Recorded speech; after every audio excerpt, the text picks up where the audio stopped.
Hi everyone, welcome back to BioBulletin. Today we're going to be having a very ethically based debate surrounding abortion. We're going to cover different perspectives and arguments both for and against abortion, while also giving insight into our perspectives as individuals, and considering the science of when consciousness arises, as that's obviously very key to the debate. As always, we love to hear what you all think, so leave your thoughts in the comments below.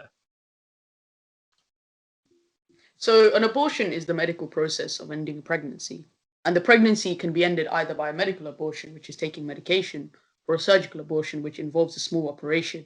And the decision is partly dependent on how many weeks pregnant you are. So, women are usually allowed to choose between the two options. And sometimes healthcare professionals may refer to an abortion as a termination of pregnancy or termination, hence the different terms. And an abortion is different to a miscarriage, where the pregnancy ends without medical intervention. So, when considering abortion, there are two key viewpoints, right? There's pro-choice and pro-life. Pro-life is essentially, I mean, in a way, they're both somewhat crude terms in that they don't really cover the true depth and complexity of people's thoughts. It does seem to be like a blanket statement of sorts, but to go into a bit more depth with pro-life, like I was going to, anyone who identifies as pro-life is in essence against abortion and in support of keeping the fetus alive, and enabling it to grow into a baby. A pro-life individual would often oppose on the basis of religious belief.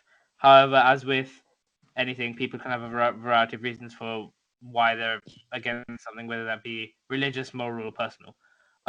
Pro-life as a movement, at its core, is the nature that all lives, no matter what state they're in, hold value and matter. And it's a term that stemmed from abortion in the 1970s, but is growing to be used in euthanasia and other ethical scenarios as well.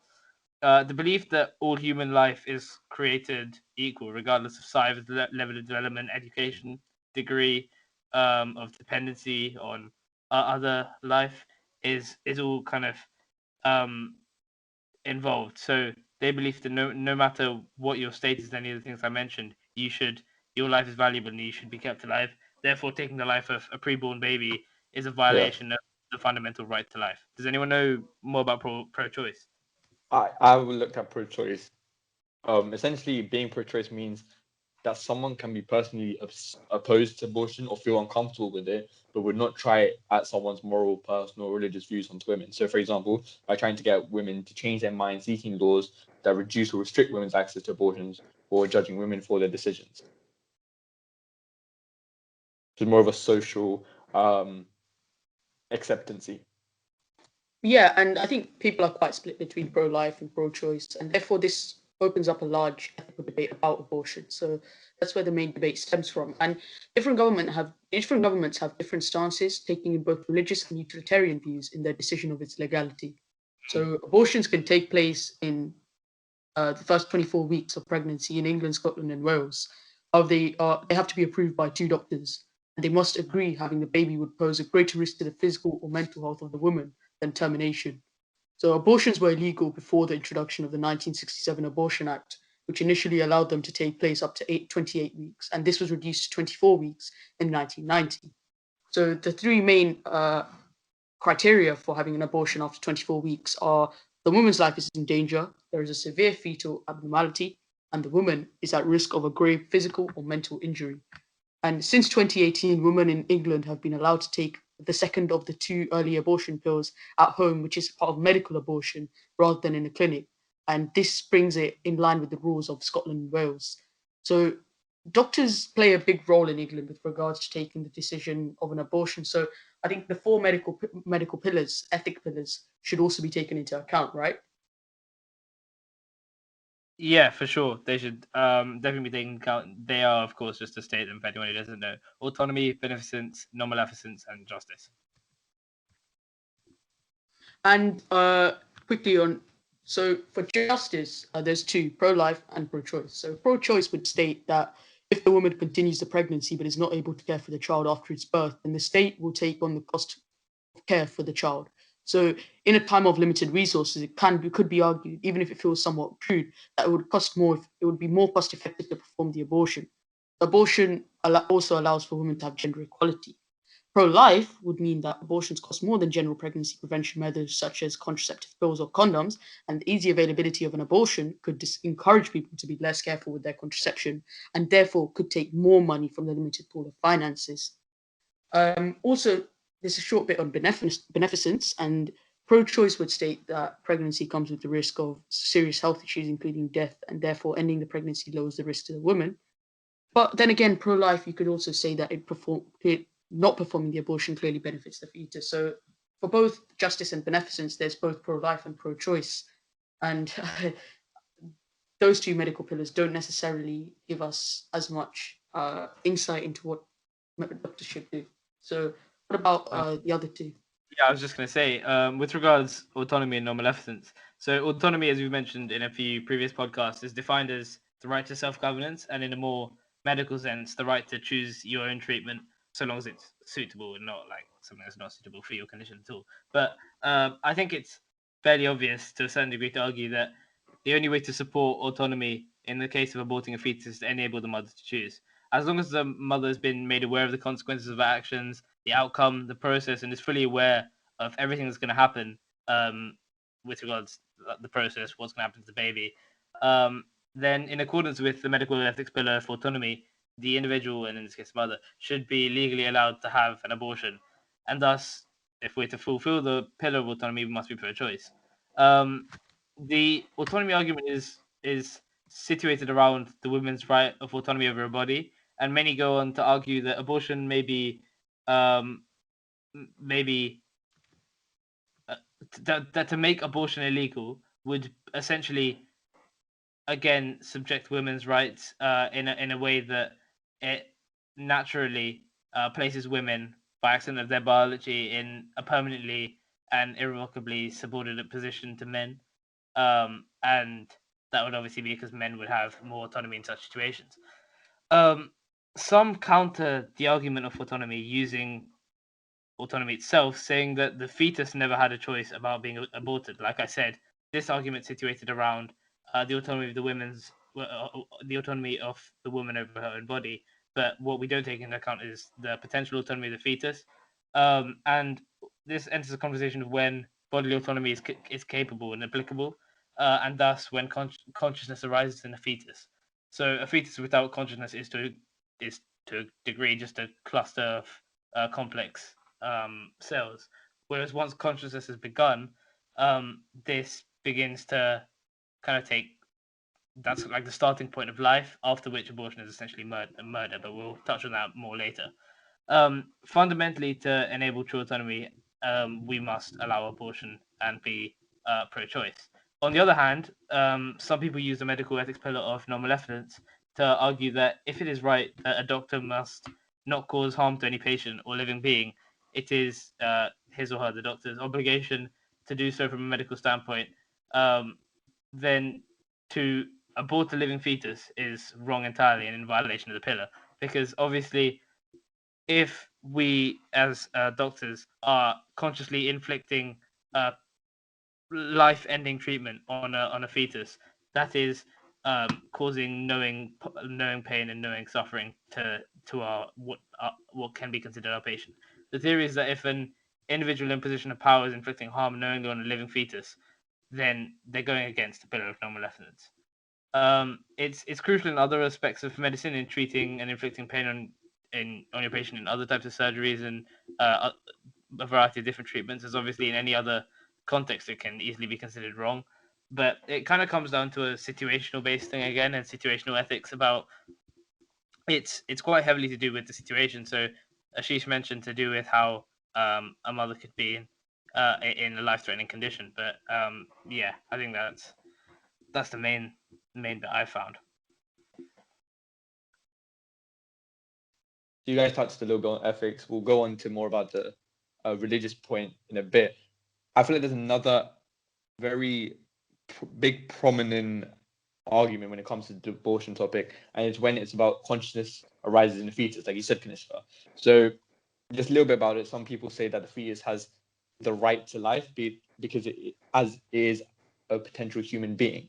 The potential human being argument gives the right to life to the unborn from the very early stage of development, the moment when the egg is fertilized. The argument renders irrelevant any concerns about what sort of being the fetus is at any particular stage of its development. So the fetus is a potentially a human being, but there's no doubt that a fertilized egg is a potential human being, since if the pregnancy runs its full course, it will be born as a human baby. But the question is whether being a potential human gives the fetus any rights. So the arguments like potential versus actual. So children are potential adults, but that doesn't give them the same rights or obligations as adults. Also, you contemplate how many of the rights of a potential person are only potential rights. They only become actual rights when the person becomes an actual person. Then there's the newborn argument, probably the strongest argument. It's about giving the full rights of a person to the fetus because it is a potential person, flows from the status of a newborn baby. Yeah, I think the whole debate about consciousness is very interesting, very key in such a scenario. I think it's also consciousness is so key because if it's done prior to consciousness, and when we mentioned this, it's kind of just a cluster of very complex cells. Then I don't think it can make sense. Whereas after consciousness has begun and after it's considered a life, I feel like the only real way to consider it is as murder, and that's when the legality of it comes into play. So some argue that consciousness is progressive and stepwise, while others argue that a fetus has consciousness from a definitive point. You mentioned when abortion is enabled from. Many believe that that's the point at which consciousness becomes realistic within a fetus. So consciousness and sentience can be somewhat interchanged in the sense that sentience is a more complex version of consciousness, and 18 to 25 weeks is considered the earliest at which the lower boundary of sentience can be placed. And at this stage of development, there's very little evidence for like the progressive nature of consciousness and sentience, but it's fair to assume that if it is somewhere around there that consciousness arises, after that point it would be considered murder and thus is completely ethically wrong. So really it's to do with studying consciousness more. So I know there are a fair few researchers currently looking into it, but it's quite a hard thing to study in that we don't truly know what it is yet in its real nature. Yeah. I think. Sorry, carry on. No, so I was going to say, I think that's what's making this so difficult in terms of a debate. I think if we had a real definitive point for, let's say someone said 18 weeks is the point at which consciousness arises, that would be far easier. And I think a lot of people see, I'm not sure if you guys have seen it, there's a video that goes around about fetuses at different stages, and it asks you at the end to decide when you think abortion would be correct. Yeah, I've seen that one, yeah. Yeah, I think that's quite. And it's interesting you mentioned that point because in one of our other podcasts about human organoids, we also talked about how scientists can't measure consciousness, and that's why we're struggling to create real life brains. Yeah. And also, this draws a lot of parallels in terms of Hinduism as well, where I've talked a lot about the idea of fetuses being on a lower consciousness level and how this can draw parallels in certain religions. So it would be interesting to see how religious perspective affects or abortion. Let's go rewind the conversation a little bit. Talking about religion, both of you brought it up. In terms of religion, abortion, everyone knows it's always been a hot topic, and individual religious perspectives clash a lot. So I always talk about the utilitarian perspective, and the main consideration would be the interests of the fetus. Not only can its future life be expected to be happy, or he's having a balance of happiness over suffering, it might also be the case that the abortion itself is painful, particularly if it occurs later in the pregnancy. So talking about that video, deciding when abortion should be, what everyone thinks is allowed. However, the focus on the fetus is unwarranted. Any suffering involved in abortion itself can be avoided by simply aborting the pregnancy sooner, before the fetus has even developed the capability of suffering, or with painless techniques. The direct suffering of the fetus can not be used in the argument against abortion generally, only the bad practice of it. A more significant consideration, I guess, is if we posit that the future life of the fetus involves a probable balance of happiness over suffering for the fetus. This would seem to be the definite point against abortion, though not maybe a dominant one. If a utilitarian, so I'm just going to talk about a little quick example, found herself unexpectedly pregnant, then it seems that she should get an abortion. If utility was in favor of her reproduction, she should have been trying to get pregnant. So the pregnancy should not be a surprise. If utility is against her reproduction, she should have an abortion. The mere fact of her personal desires changing as they might should not be allowed to prejudice the decision, assuming that the desire is not too strong to be defeated without serious psychological harm and that abortions are easily available. The rightness or wrongness of abortion can be determined generally and simply by considering the effects on those involved. So the parents, the doctor, the fetus is generally short-sighted and simple-minded. So, from a Hindu perspective, Hindu medical ethics, as a general, stems from the principle of ahimsa. I keep coming back to it. And ahimsa is non-violence. And when considering abortion, the Hindu way is to choose the action that will do the least harm to all involved. So, the mother and the father, the fetus, and society as well. So, Hinduism is therefore generally opposed to abortion, except where it is necessary to save the mother's life. Classical Hindu texts are strongly opposed to abortion. So, one of these Vedas compares abortions as the killing of a priest. Another text considers abortion a worse sin than killing one's parents. And another text says that a woman who aborts her child will lose her caste. So obviously there's quite radical views against abortion, but traditional Hinduism and many modern Hindus also see abortion as a breach of the duty to produce children in order to continue the family and produce new members of society. So both societal, religious, spiritual, there's a lot of negatives in Hinduism in terms of abortion, but provided that there's no direct threat to society, the mother and the father and the fetus, abortion is generally opposed. So, I think from a Christian perspective, just to touch on it, for Christians, human life is obviously sacred, and it's a gift from God, which is to be respected and protected. The idea is called the sanctity of life. It's the idea that life is a gift from God. So the Bible teaches that human beings are created in the image of God, and it also teaches that murder is forbidden. So, Jesus always reminds us throughout the Bible that every single person is very precious to God. So, to in this case, kill a fetus essentially is somewhat, well, it's against the Bible if it's past the point of consciousness, and that's where the debate comes into play. Some more fundamentalist Christians believe that the minute the fetus is produced, life has begun, and thus from that point onwards, any abortion is a sin, and any abortion from there is murder essentially, and so that is obviously a huge sin. It's wrong in the Ten Commandments. So some Christians, including many Roman Catholics and Orthodox Christians, believe that abortion is morally wrong because of their belief that human life begins at conception. That's the argument in essence. They make an exception, as Ashish mentioned, with the ahimsa argument, that abortion, if it's necessary to save the life of the mother, then an exception can be made, and that's called the principle of double effect. And some Christians are pro-choice, which are more liberal Christians, on the basis that the mother should have the choice to do with her body what she wants. But I think, coming back to the consciousness thing, I think it's really based around that, and I think it's quite a hard topic to create a clear-cut answer for.